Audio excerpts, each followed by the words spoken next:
Now to Clinton campaign manager Robby Mook. Robby, welcome back to Fox News Sunday. Thanks for having me. We just talked to Kellyanne Conway about how strong you guys appear to be in the polls. At this point, are you looking past 270 electoral votes to try to run up the score, one, so that you can say that Clinton won a mandate, and two, to try to win a Democratic House and Senate?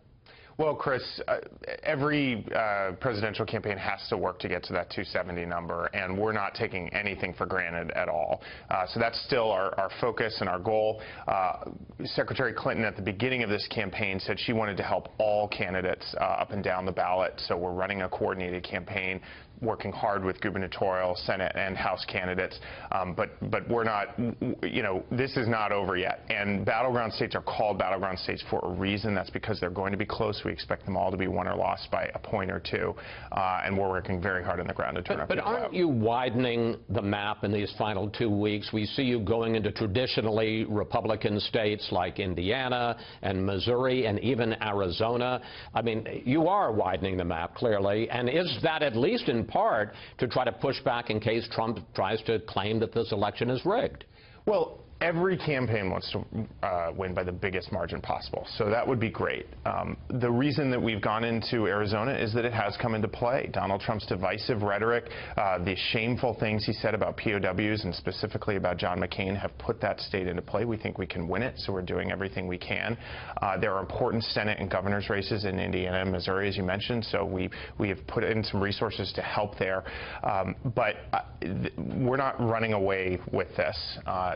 This race is going to be competitive up until the end. What I find very encouraging is we have seen first a record in voter registration. Over 200 million people across this country are now registered to vote, which is great.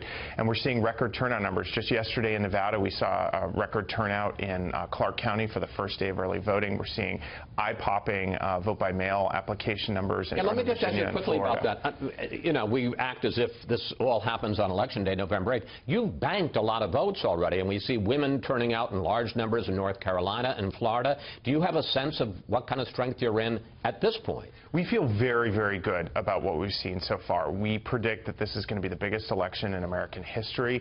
More people are going to turn out than ever before.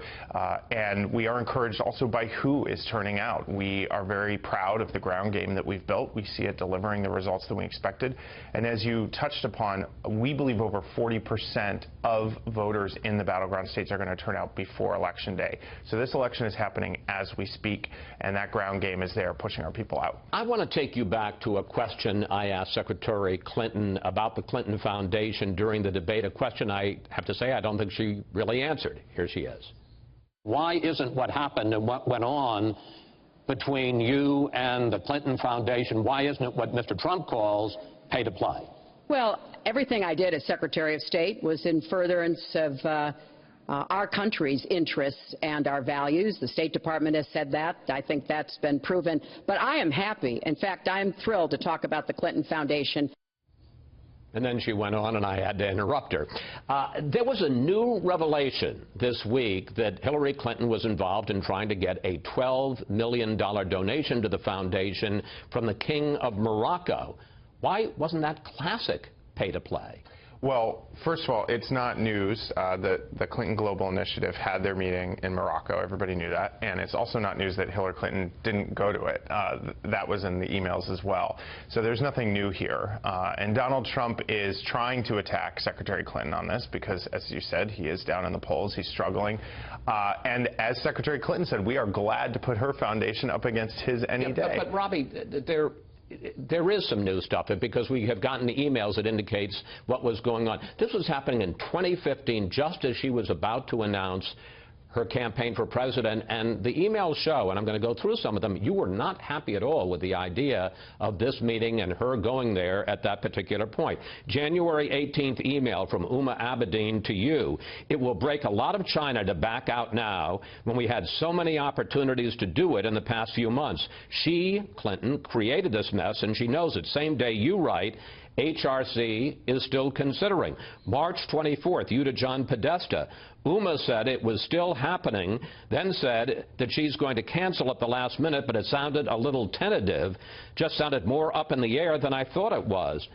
you didn't want this huge contribution from the King of Morocco just as Clinton was announcing for president. Well, I didn't want anything on her schedule that was going to distract from the campaign. And again, the Clinton Global Initiative had this meeting scheduled in Morocco. But it was the big money from a foreign person to the foundation at the time she's running for president. This was, as you can see in those emails, this was a scheduling matter, and we didn't want her going overseas. I didn't want her going overseas before the campaign was kicking off. But again, these are stolen documents, stolen by the Russians. It's now confirmed from John Podesta. They are being put out for exactly this purpose. Well, the Russians and Donald Trump want this campaign to be about something else right now. Well, let me just speak to that, though, because, you know, the Trump tax returns were stolen as well when they were mailed to the New York Times. You guys didn't object to that. In fact, you jumped all over them. Well, we don't know where those tax returns come from. Well, they weren't. They were clearly stolen. We don't know, and you'd have to work with the New York Times on that. Had given them? I don't know. I don't know how they got to the New York Times. I guess what I'm saying is if we're looking at the fruits of that theft, and I will call it a theft, it's fair to look at the fruits of your theft. I think what's particularly disturbing in this situation is that the intelligence community has now confirmed that John Podesta's emails and the DNC emails were stolen by the Russians. I know about the Russian connection. I'm talking about the $12 million from the King of Morocco and the fact that this continues to sort of show the line between private and public and Hillary Clinton and the Clinton Foundation. I think we got to look at what decisions were made. There was a meeting in Morocco. Secretary Clinton decided not to go, focus on her campaign here. And again, we're having this discussion because the Russians want us to. Chelsea Clinton went, correct?